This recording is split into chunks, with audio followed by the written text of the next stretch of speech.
A frequent discussion among fans of Japanese animation is whether it's preferable to watch the films and shows dubbed or in the original Japanese language version with subtitles.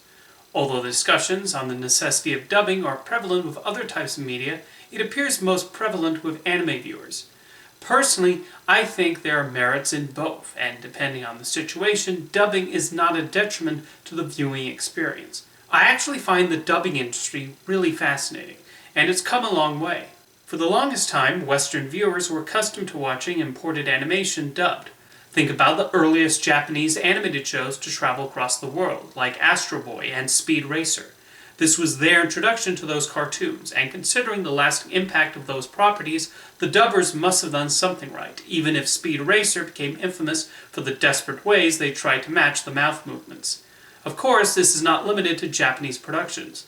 Part of the reason animated Disney movies became so popular overseas was due to the high quality the studio demanded for the international dubs.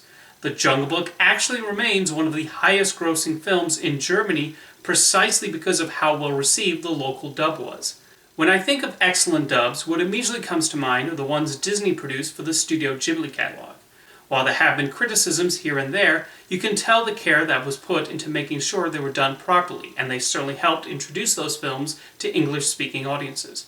While they did hire big names for those dubs, I've not really found them distracting. I watched almost every Studio Ghibli film for the first time dubbed, and then would later view them in Japanese, and got a worthwhile experience from both. Hayao Miyazaki himself has even said he is a supporter of his films being dubbed, as he prefers people focus on the visuals rather than trying to get caught up reading the dialogue. After Disney stopped distributing Ghibli's films, GKids has more than handled the task of dubbing their newest productions. I thought the dub produced for The Tale of the Princess Kaguya was especially well done. The process of dubbing is actually really difficult, as it requires translating the dialogue, matching the lip sync as perfectly as possible to the mouth movements, and making it all sound natural. This will usually involve hiring both translators and screenwriters to work on the new script. Some top talent who've written the English language screenplays for dubs include Neil Gaiman, Melissa Matheson, and Carrie Kirkpatrick. Gaiman himself has even talked about the difficulty of writing the English script for Princess Mononoke, as he wanted to preserve as much of Miyazaki's original screenplay as possible, which led to a bit of a tug-of-war with Miramax, which thought the film would be too confusing to American audiences. Now, are there dubs I'm not so fond of?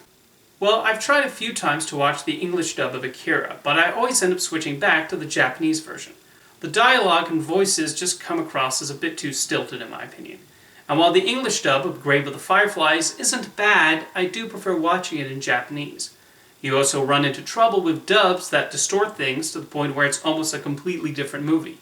4Kids Entertainment was infamous for this. So you get the first Pokemon movie referencing the Minnesota Vikings and also tacking on a message at the end that's different from the original version.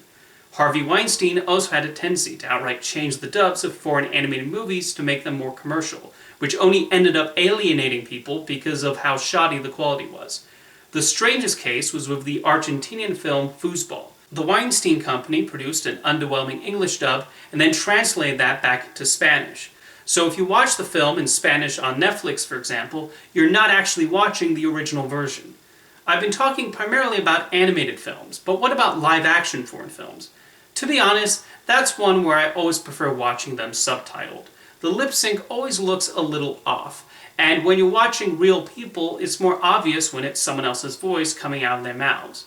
I also know, for example, what Roberto Benigni or Gérard Depardieu sound like. Although something interesting to note is that classic Italian cinema was traditionally dubbed. Have you ever watched a Federico Fellini film or a Sergio Leone spaghetti western and wondered why the dialogue did not entirely match with the mouths?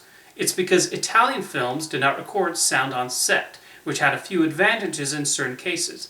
Fellini, for example, would talk during the takes and give the actors direction as the cameras were rolling. It also gave Italian productions the freedom to hire actors from all over the world. So even though Anthony Quinn's character in La Strada is talking in Italian, he was actually speaking English during the filming. Fellini also liked this because it allowed him to alter dialogue in post-production, and I do think this adds to the otherworldly nature of his movies.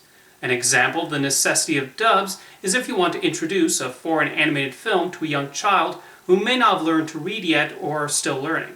I think My Neighbor Totoro is one of those movies that is a must-watch for anyone of any age, and is a great choice for a child's first movie. But unless they're fluent in Japanese, you're obviously not going to show them the subtitled version. I know there are purists out there who think you should never watch dubbed anime, but it's worth pointing out that unlike Western animation, it's common in Japanese animation to record the voices after the animation rather than before. So technically, the original version is also a dub. Let people discover foreign animated films the way they want. The beauty of modern technology, like Blu-rays and DVDs and streaming, is that for the most part, the option exists to see them in whichever manner you choose.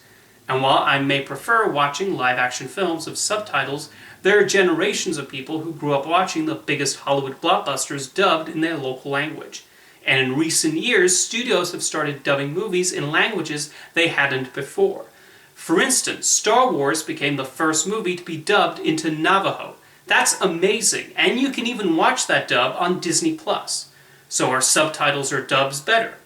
I think it depends on the piece of media as well as the individual viewer's preference. Let me know your thoughts in the comments, and I'll see you next time.